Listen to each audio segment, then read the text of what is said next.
बिस्मिल्लाहिर्रहमानिर्रहीम। आज का हमारा टॉपिक है अल्काइल हैलाइड्स। याद रखें यहाँ पर ये जो जुमला है अल्काइल हैलाइड दो चीज़ों का मिक्सचर है। One is alkyl and second one is halide. तो सबसे पहले मैं आपको ये बताऊँ कि अल्काइल कौन से ग्रुप्स होते हैं, कौन से हाइड्रोकार्बन्स को हम अल्काइल कहते हैं। याद रखें अल्काइल्स को पहचानने का जो हमारे पास जो कसौटी है, जो फार्मूला है, वो है CnH2n+1। याद रखें यहाँ पर ये जो n है वो नंबर ऑफ कार्बन है। अब फॉर एग्जांपल आपको कुछ कंपाउंड दिए जाएंगे, जैसे CH3 आपको दिया जाएगा, C2H5 आपको दिया जाएगा, C3H8 आपको दिया जाएगा, और आपसे पूछेंगे कि बताएं इनमें से 1 2 3 में से कौन सा अल्काइल ग्रुप है और कौन सा नहीं है। तो बहुत आसान ही फार्मूला है, आपको घबराने की ज़रूरत नहीं है। इस फार्मूले को अपने नाम के साथ लगा दें और याद रखें इसको, ठीक है। अब हम चेक करते हैं कि क्या ये जो नंबर 1 पे जो हमारे पास मॉलिक्यूल है क्या ये अल्काइल है या नहीं। तो मैंने जैसे आपको बताया फार्मूला हमारे पास है CnN। क्या है? N is the number of carbon. For example in this compound N is 1, ठीक है।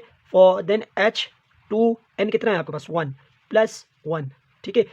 2N plus 1 N1। तो C1 हो गया, H 2 1 2 प्लस 1 3। यानी अगर C1H3 हो फॉर्मूले में तो ये कहलाता है अल्काइल। इसी तरीके से अगर दूसरे कार्बन कंपाउंड को चेक करते हैं, अगर हमारे पास कार्बन की तादाद होती है 2, यानी N is equal to 2, then H2 into N is equal to 2 plus 1, so N2 H4 और 1 5। यानी अगर C2H5 है तो भी अल्काइल है, ठीक है। और अगर आप इस कंपाउंड को देखना चाहते हैं C3H8, C3H, यानी इस कंपाउंड में N इज इक्वल टू 3 है, ठीक है। 2 इंटू 3 प्लस 1, सो C3H8, 3 2 6 प्लस 1 7 होना चाहिए। जबकि आपके पास जो तीसरा कंपाउंड गिवन है उसमें H की तादाद कितनी है? 8 है। यानी जब कार्बन 3 हो तो हाइड्रोजन होने चाहिए 7, आपके पास है 8, इधर होने चाहिए 7, उधर है 8। इसका मतलब हुआ कि ये अल्काइल बिल्कुल भी नहीं है। इस तरह से अब आप कोई भी मॉलिक्यूल का पता लगा सकते हैं, हाइड्रोकार्बन का पता लगा सकते हैं कि ये अल्काइल है या नहीं। अच्छा, अब मैं यहाँ पर कुछ अल्काइल्स के फॉर्मूले लिखता हूँ, आप लोग इसको मेमोराइज़ कर लें और आगे की ज़िंदगी में बड़े काम आएंगे ये, ठीक है। यानी अगर कार्बन की तादाद 1 हो तो हाइड्रोजन होने चाहिए 3, कार्बन की तादाद 2 हो तो हाइड्रोजन होने चाहिए 5, कार्बन की तादाद हो 3 तो हाइड्रोजन होने चाहिए 7, कार्बन की तादाद हो 4, हाइड्रोजन की तादाद होनी चाहिए 9, कार्बन की तादाद होगी 5, हाइड्रोजन की तादाद होनी चाहिए 11। अच्छा देखिए, अब यहाँ पर थोड़ा सा H पर नज़र दौड़ाएँ तो H के जो नंबर हैं वो ओड नंबर पे आते हैं। यानी 11 के बाद 13 आएगा, 13 के बाद 15 आएगा, 15 के बाद 17 आएगा, और यहाँ पर ये जो नंबर्स हैं ये सीक्वेंस से चलते रहेंगे, ठीक है। अच्छा, अब इसको हम क्या कहते हैं? अल्काइल। इनको हम कहते हैं अल्काइल। तो इनके नाम क्या होने चाहिए? देखिए, 1 को मीथ कहते हैं तो मीथ, और अल्काइल का वाइल लगाओ, मिथाइल। 2 को ईथ कहते हैं, इथाइल। 3 को प्रोप कहते हैं, पाइल। ब्यूट, पढ़े मेरे साथ, शाबाश, पेन, टाइल। अच्छा, अब देखिए आप लोग माशाल्लाह से इतने ज़हीन हो गए कि वो चीज़ें जो मैंने लिखी नहीं है उनका भी नाम आप बता सकेंगे। अगर कार्बन 6 हो तो हाइड्रोजन कितने होने चाहिए? शाबाश, 13 होने चाहिए। उसका नाम क्या होना चाहिए? Hexyl, heptyl, very good, octyl. इनके फॉर्मूले लिख के कमेंट्स में ज़रूर मुझसे शेयर कीजिएगा। अच्छा, ये सारे थे अल्काइल्स। अब है हैलाइड। हमारा टॉपिक का नाम क्या है? Alkyl halide. अल्काइल आपने समझ लिया, अब हैलाइड समझना है। हैलाइड निकला है हेलो हेलो हेलो। जिन्हें एक दफ़ा एक साइंसदान जो था ना, वो रात में कहीं जा रहा था तो उसको जिन नज़र आया। तो अब ज़ाहिर सी बात है, साइंसदान नॉर्मली अंग्रेजी होते हैं सारे। तो उन्होंने जिनको देखा डर गए और एकदम सब क्या बात करे, तो उसने फ़ौरन हेलो जिन कहा। जैसे उसने हेलो जिन कहा और इतना फ्रैंक हो गया तो वो जो जिन था वो इतना उससे पिघल गया कि गैस बन गया, वेपरेट हो गया। तो उसने कहा अच्छा ये जो गैस थी ये हेलोजन थी। और फिर जब इसने देखा तो ये वाली जो गैसेस थी वो 3-4 तरह की थी। एक को उसने नाम दिया फ्लोरीन, दूसरे को उसने नाम दिया क्लोरीन, तीसरे को इसने नाम दिया ब्रोमीन, चौथे को उसने नाम दिया आयोडीन। तो ये हो गई हेलोजेंस। अब अल्काइल आप लोगों ने समझा, अल्काइल और आगे हेलोजिन, हेलो हेलोजिन हेलोजिन, ठीक है, डरना इससे। Halogen, alkyl halogen, alkyl halogen, alkyl halogen, alkyl halogen. जब ये मिल जाते हैं, फॉर एग्जांपल CH3 एक अल्काइल था, ये जब किसी हेलोजन से मिला तो इसको हमने कहा अल्काइल हैलाइड। इसी तरीके से C2H5 एक अल्काइल था, ये क्लोरीन के साथ मिल गया तो ये बन गया अल्काइल हैलाइड। और अगर इसी तरीके से C3H7 है, ये जाकर आयोडीन के साथ मिलेगा तो ये कहलाएगा अल्काइल हैलाइड। चलें अब इनके नाम लेते हैं। देखें, अभी हमने ऊपर यहाँ पर बात की है कि अगर CH3 हो तो उसको हम कहते हैं मिथाइल। तो अब इस अल्काइल हैलाइड का कॉमन नाम लेना है तो मैं इसका नाम क्या रखूँगा? मिथाइल। सामने क्या लगा हुआ है? फ्लोरीन, तो इसको कहेंगे फ्लोराइड, मिथाइल फ्लोराइड। इसका नाम होगा इथाइल क्लोराइड, क्लोराइड, शाबाश। अब इसका नाम आप बताएं, वेरी गुड जी, ज़ोर से बोले ना, शाबाश। Propyl iodide, iodide, very good. तो ये इनके कॉमन नेमिंग हो गई। अब हम इनकी कुछ टाइप्स पे बात करेंगे, उसके बाद हमने इनके रिएक्शंस की तरफ जाना है। अब मैं और आपने बात करनी है अल्काइल हैलाइड की टाइप्स पे। याद रखें इनके पास 3 टाइप्स होती हैं, एक को हम कहते हैं फर्स्ट डिग्री, दूसरे को हम कहते हैं सेकंड डिग्री, तीसरे को हम कहते हैं 3 डिग्री। याद रखें ये नाम ही इतने डेंजर हैं, लेकिन इनका जो कॉन्सेप्ट है वो इतना डेंजर बिल्कुल भी नहीं है, ठीक है। जैसे सपोज़ करें ये मेरे पास एक कार्बन चेन है CH3 और CH2 और मैंने यहाँ लगा दिया क्लोराइड, ठीक है। और यहाँ पर मैंने लगाया CH3 CH और CH3 और सामने लगाया क्लोराइड। यहाँ पर लगाया CH3, फिर लगाया C, फिर लगाया C, फिर लगाया C। वाह वाह वाह, क्या शायरी बन रही है यार। ये लगा क्लोराइड, ठीक है। अब आपने यहाँ पर सबसे पहले जो चीज़ इस चीज़ को पहचानना है वो है अल्फ़ा कार्बन। अब इनकी टाइप्स पहचानने के लिए आपको पहचानना है अल्फ़ा कार्बन। याद रखें अल्फ़ा कार्बन क्या होता है। अल्फ़ा कार्बन उस कार्बन को कहते हैं जो फंक्शनल ग्रुप के साथ डायरेक्टली अटैच है। फंक्शनल ग्रुप के साथ डायरेक्टली अटैच है, सुना आपने, फंक्शनल ग्रुप के साथ डायरेक्टली अटैच है। फॉर एग्जांपल इन तीनों में फंक्शनल ग्रुप आपके पास ये है। अब ये जो कार्बन है ये कार्बन फंक्शनल ग्रुप के साथ डायरेक्ट अटैच है, इसको मैं कहता हूँ अल्फ़ा कार्बन, ठीक है। इस कंपाउंड में ये वाला जो कार्बन है ये अल्फ़ा कार्बन है और इस कंपाउंड में ये वाला कार्बन जो है अल्फ़ा कार्बन है। अब आपने क्या समझना है कि अगर अल्फ़ा कार्बन फर्दर डायरेक्टली एक कार्बन से अटैच है, डायरेक्ट की बात कर रहा हूँ, तो वो कहलाता है प्राइमरी अल्काइल हैलाइड। जैसे देखो यहाँ पर अल्फ़ा कार्बन है और उसके बाद जो कार्बन आएगा वो बीटा कार्बन कहलाएगा। चलो मैं जुमला चेंज कर देता हूँ। अगर किसी अल्काइल हैलाइड में एक बीटा कार्बन है तो वो कहलाएगा प्राइमरी अल्काइल हैलाइड। और अगर किसी कार्बन में, किसी अल्काइल हैलाइड में 2 बीटा कार्बन है, यानी जो कार्बन अल्फ़ा कार्बन से जुड़ा हुआ है उसको बीटा कार्बन कहते हैं, 2 बीटा कार्बन से जुड़ा हुआ है तो ये कहलाएगा सेकेंडरी। और अगर कोई अल्काइल हैलाइड ऐसा हो जिसमें 3 बीटा कार्बन जो हो तो ये कहलाएगा, क्या कहलाएगा, 3 डिग्री अल्काइल हैलाइड कहलाएगा। बिल्कुल सही बात है, आप लोगों ने बिल्कुल ज़बरदस्त करके समझने की कोशिश की माशाल्लाह से। अब हम बात करते हैं इन अल्काइल हैलाइड्स की जो रिएक्टिविटी पे तो खैर बात नहीं करेंगे, इनके रिएक्शंस पे बात करेंगे। अल्काइल हैलाइड के जो रिएक्शंस हैं वो बिल्कुल ही नामी ग्रामी रिएक्शंस हैं। एक रिएक्शन जिसका नाम है न्यूक्लियोफिलिक सब्स्टिट्यूशन रिएक्शन, हम इनको प्यार से कहते हैं। यानी ये इनकी एक बहुत ज़बरदस्त प्रॉपर्टी है इन कंपाउंड्स की कि ये न्यूक्लियोफिलिक सब्स्टिट्यूशन रिएक्शंस देते हैं। यहाँ पर न्यूक्लियोफाइल क्या होता है, जो न्यूक्लियस को अट्रैक्ट करता है। न्यूक्लियस को अट्रैक्ट करने वाली कौन सी स्पीशीज होती है। अब देखिए यहाँ पर एक छोटा सा फलसफा है। न्यूक्लियस को अट्रैक्ट करने वाली चीज़ें, न्यूक्लियस में होता है plus charge, positive charge, proton होता है, सबको पता है, कोई इनकी छुपी बात नहीं है, प्रोटॉन होता है। अब प्लस को अट्रैक्ट कौन करेगा, जाहिर सी बात है जो माने से। तो याद रखें कि जो नेगेटिव आयंस होते हैं वो हमेशा न्यूक्लियस को अट्रैक्ट करेंगे, इसलिए हम इनको न्यूक्लियोफाइल्स कहते हैं, ठीक है। अच्छा, न्यूक्लियोफाइल अगर कोई आके इसको सब्स्टिट्यूट करता है या रिएक्ट करता है तो इस अल्काइल हैलाइड के पास ये सेंटर होना चाहिए ना। देखो अब ये सेंटर मैं आपको एक प्यार से समझाने की कोशिश करता हूँ। आर है, अल्काइल हैलाइड है, फिर CH2 है, फिर यहाँ पर है Cl।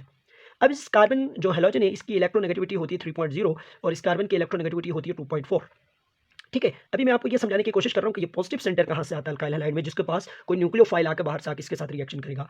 तो याद रखें यहाँ पर इलेक्ट्रोनेगेटिविटी का डिफरेंस 3.0 है और इधर 2.4 है, तो खींचतानी तो होगी भाई। हर कोई अपना पावर शो तो करेगा। क्लोरीन अपना पावर शो करेगा, कार्बन अपना पावर शो करेगा और सबको पता है क्लोरीन की इलेक्ट्रोनेगेटिविटी ज़्यादा है तो इलेक्ट्रॉन्स जाएंगे इसकी तरफ। चूंकि उसकी इलेक्ट्रोनेगेटिविटी ज़्यादा है तो जो शेयर्ड पेयर ऑफ इलेक्ट्रॉन है वो क्लोरीन के थोड़े करीब रहेगा। जब क्लोरीन के थोड़ा करीब जाएगा तो इसकी जो शक्ल सूरत जो मुझे और आपको नजर आ जानी चाहिए, नहीं नजर नहीं आएगी। मुझे और आपको जो समझना है वो this will be partial negative, this will be partial positive. So this is the electrophilic centre जहां पर बाहर से न्यूक्लियोफाइल आके अटैक करेगा, ठीक है। तो न्यूक्लियोफाइल हर उस स्पीशीज को कहते हैं जिसके पास इलेक्ट्रॉन की डेंसिटी ज़्यादा है और वो न्यूक्लियस को अटैक करता है, कैटायंस को अटैक करता है। सब्स्टिट्यूशन का मतलब भी आपको पता है कि एक को रिप्लेस करके उसकी जगह आ जाना। लेकिन अब सवाल मेरा ये है कि why alkyl halide undergoes substitution reaction. तो याद रखें इनके पास जो हैलोजेंस होते हैं वो इतने पावरफुल हैं कि वो अकेले सर्वाइव कर सकते हैं। इसलिए जब कार्बन की नीयत ख़राब हो जाती है तो हैलोजेंस उसको छोड़ के निकल जाते हैं केमिस्ट्री में, इसलिए उनको हम गुड लिविंग ग्रुप्स कहते हैं। ये जो हैलोजेंस होते हैं इनको हम कहते हैं गुड लिविंग ग्रुप्स। तो अगर कोई आपसे पूछे कि why alkyl halide undergoes substitution reaction तो छोटा सा आंसर है कि they have good leaving group. ये जो न्यूक्लियोफिलिक रिएक्शंस हैं इनकी भी टाइप्स होती हैं, दो तरह की टाइप्स होती हैं, दो तरह के न्यूक्लियोफाइल्स होते हैं, न्यूक्लियोफिलिक रिएक्शंस होते हैं। पहले को हम कहते हैं यूनिमोलिक्यूलर न्यूक्लियोफिलिक सब्स्टिट्यूशन रिएक्शन जिसको हम SN1 कहते हैं, और दूसरे टाइप के रिएक्शन हमारे पास जो होते हैं उसको हम कहते हैं by molecular nucleophilic substitution reaction जिसको हम SN2 कहते हैं। अब यहाँ पर दो चार कंडीशंस हैं, वो कंडीशन आप याद रखें। सबसे पहले हम डिस्कस करते हैं SN1 रिएक्शन मतलब यूनिमोलिक्यूलर न्यूक्लियोफिलिक सब्स्टिट्यूशन रिएक्शन। इनको हम यूनिमोलिक्यूलर क्यों कहते हैं वो मैं आपको इस इक्वेशन के सॉल्व करने के बाद एंड में बताऊंगा, लेकिन फिलहाल के लिए आप इसको SN1 से जानिएगा, रीजन पे फिलहाल मत जाइएगा। इसके लिए जो कंडीशंस हैं कि ये कंडीशन आप लोगों ने ज़रूर याद रखना है, कंडीशंस कि कौन सा अल्काइल हैलाइड्स जो है वो SN1 रिएक्शन देंगे और कौन सा अल्काइल हैलाइड SN2 रिएक्शन देंगे। तो याद रखें कि पहली कंडीशन हमारे पास ये है कि 3 degree alkyl halides always undergoes SN1 reaction. दूसरी कंडीशन इनके लिए यह है सॉल्वेंट शुड बी पोलर, यानी ये रिएक्शन नॉर्मली पोलर सॉल्वेंट में प्रोसीड होते हैं। अगर आप सॉल्वेंट पोलर नहीं रखेंगे तो हो सकता है ये आपसे खफा हो जाएं, नाराज़ हो जाएं। अच्छा, अब इसके बरक्स अगर मैं SN2 की बात करूं तो SN2 reactions normally primary alkyl halides ये रिएक्शंस देते हैं और इनके लिए जो सॉल्वेंट है that should be non polar. अच्छा, अब SN1 reactions 3 degree alkyl halides, SN2 reaction 1 degree alkyl halides. SN1 के लिए आपके पास पोलर सॉल्वेंट चाहिए, SN2 के लिए आपके पास नॉन पोलर सॉल्वेंट चाहिए। नाउ क्वेश्चन इज जो 2 डिग्री अल्काइल हैलाइड्स वो क्या करेंगे? हाँ जी, शाबाश, वो सॉल्वेंट को फॉलो करेंगे। अगर आपने सॉल्वेंट पोलर दिया है तो इस पार आ जाएंगे, नहीं तो उस पार आ जाएंगे। इस पार के थपेड़ों ने उस पार कर दिया। चलें अब हम एक जनरल रिएक्शन देखते हैं अल्काइल हैलाइड का। SN1 रिएक्शन नॉर्मली कैसे प्रोसीड होता है। For example 3 degree alkyl halide हम लेते हैं CR और ये हो गया X, कोई सा भी अल्काइल हैलाइड हो सकता है, ठीक है। ये रिएक्ट करेगा किसी नेगेटिव स्पीशी के साथ जिसको हम न्यूक्लियोफाइल कहते हैं। याद रखें ये जो कार्बन है बीटा, ये कार्बन बीटा, ये कार्बन बीटा, तो ये एक ऐसा अल्काइल हैलाइड है जिसके पास 3 बीटा कार्बन है, that means it is टर्शियल alkyl halide. अच्छा जी, क्या होगा? सब्स्टिट्यूशन, X चला जाएगा, R और NU plus X kick out. That is why these reactions are nucleophilic substitution reaction.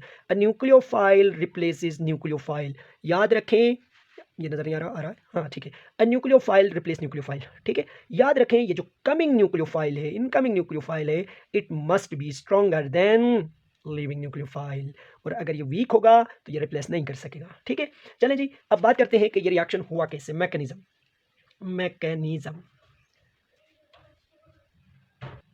Mechanism कहते हैं उस रूट को जिसके ज़रिए ये रिएक्शन प्रोसीड होता है, ठीक है। तो स्टेप वाइज जो हम रिएक्शन को प्रोसीड करते हैं इसको हम कहते हैं मैकेनिज्म। याद रखें ये जो रिएक्शन है SN1 रिएक्शन, ये 2 स्टेप्स पर मुश्किल होता है। स्टेप नंबर 1 इसका नाम हम रखते हैं आयोनाइजेशन। ये वो स्टेप है जहाँ पर अल्काइल हैलाइड की आयोनाइजेशन होती है। For example RCR 3 degree alkyl halide आपने लिया था, मैंने कुछ नहीं लिया, आपने लिया है पोलर सॉल्वेंट लिया है, पोलर सॉल्वेंट आपने लिया है, और आपको ये भी पता है कि X के पास पार्शियल नेगेटिव चार्ज है, कार्बन के पास पार्शियल पॉजिटिव चार्ज है, तो ये पोलर है। पोलर होने की वजह से पोलर सॉल्वेंट में ये डिसॉल्व हो जाएगा और बन जाएगा R और बनेगा C और बनेगा R और बना C और बना ये। इसको हम कहते हैं 3 डिग्री कार्बोकैटाइन प्लस X हो जाएगा अलग -1 के, ठीक है। अब ये जो कार्बोकैटाइन बना है इसको हम कहते हैं इंटरमीडिएट, तो अल्काइल हैलाइड के SN1 रिएक्शन के स्टेप नंबर 1 में कोई बड़ा कारनामा ये अंजाम नहीं देता, बस सिर्फ और सिर्फ आयोनाइजेशन होती है। स्टेप नंबर 2 यहाँ पर न्यूक्लियोफाइल अटैक करता है, अटैक ऑफ न्यूक्लियोफाइल यहाँ पर आकर ये अटैक करता है। कैसे अटैक करता है? देखिए ये R है, C है, R है और ये R है, ये ट्राइगोनल पे होता है। न्यूक्लियोफाइल ये जो आएगा ये आके इस कार्बो सेंटर पे, कार्बोकैटाइन सेंटर पर अटैक करेगा। इसके पास 2 पॉसिबिलिटीज़ हैं कि ये अबव द प्लेन अटैक कर सकता है या ये बिलो द प्लेन अटैक कर सकता है। और अगर ये अबव द प्लेन अटैक करता है तो बनेगा ये वाली प्रोडक्ट, जैसे एक आर इधर लगा होगा, एक आर इधर लगेगा, एक आर इधर लगेगा। और अगर ये बैक साइड से या बिलो द प्लेन अटैक करता है तो इसके पास प्रोडक्ट बनेगी ये, ठीक है। तो ये प्रोडक्ट बनेगी। अब यहाँ पर चांस देखें, इन दोनों के ऊपर चांस देखें, इस पर चांस देखें कि कितना चांस है, कितनी प्रोबेबिलिटी है कि ये अबव द प्लेन आकर अटैक कर सकता है और कितनी प्रोबेबिलिटी है ये बिलो द प्लेन आकर अटैक कर सकता है। तो हम कहते हैं 50-50% है। ये जो चांस है 50-50% है, दैट मीन्स ये भी 50% बनेगा, ये भी 50% बनेगा, और ये दोनों एक दूसरे के आइसोमर्स हैं। तो याद रखें जहाँ पर 2 आइसोमर्स 50-50 के रेशो के साथ मौजूद होते हैं उसको हम रेसिमिक मिक्सचर कहते हैं। अच्छा, ये रिएक्शन तो हो गया कंप्लीट। अब यहाँ पर हमने सवाल ये पूछना है आपसे कि 2 स्टेप रिएक्शंस हैं, या स्टेप रिएक्शन है ये, तो ये जो दोनों स्टेप हैं इसमें से फास्ट स्टेप कौन-सा होगा, स्लो स्टेप कौन-सा होगा, और रेट ऑफ रिएक्शन किस स्टेप पर डिपेंड करेगा? याद रखें, एक सवाल आपसे पूछता हूँ, खाना बनाने में ज़्यादा टाइम लगता है या खाना खाने में? जी, पहला स्टेप इज़ स्लो, खाना बनाने में ज़्यादा टाइम लगता है। So rate of reaction depends on ionisation, first step पे डिपेंड करेगा कि आयोनाइज़ेशन जितनी ज़्यादा होगी उसकी उतनी ज़्यादा प्रोडक्ट बन सकेगी। तो हम ये कह सकते हैं कि रेट ऑफ रिएक्शन जो है वो स्टेप नंबर 1 पे डिपेंड करेगा। अब देखें, स्टेप नंबर 1 पे सिर्फ़ और सिर्फ़ अल्काइल हैलाइड है, दूसरी कोई चीज़ नहीं। इसलिए हम रेट ऑफ रिएक्शन को इस तरह से लिखते हैं कि rate directly proportion to the concentration of 3 degree alkyl halide. ठीक है, दूसरे स्टेप में तो न्यूक्लियोफाइल है, उसने आकर टेक करना है और वो तो बहुत जल्दी हो जाएगा। और ये अल्काइल हैलाइड जो है सिर्फ एक टाइप ऑफ मॉलिक्यूल जो है वो रेट ऑफ रिएक्शन पर डिपेंड करता है। That is why this reaction is known as unimolecular. मैंने आपसे शुरू में कहा था, इसका नाम एंड में बताऊंगा कि SN1 क्यों कहते हैं, क्योंकि जो रेट डिटरमिनिंग स्टेप है, जो कि फर्स्ट स्टेप है, उसमें सिर्फ और सिर्फ एक टाइप के मॉलिक्यूल इन्वॉल्व है, जिसकी वजह से हम इसको यूनिमोलिकुलर सब्सटीट्यूशन रिएक्शन कहते हैं। होपफुली आपको समझ में आया होगा, नहीं आया तो कमेंट्स में लिख दीजिएगा, हम आपकी तमाम तरह परेशानियाँ दूर करेंगे। और SN1 तो हो गया, SN2 के लिए keep watching the channel. Thank you very much.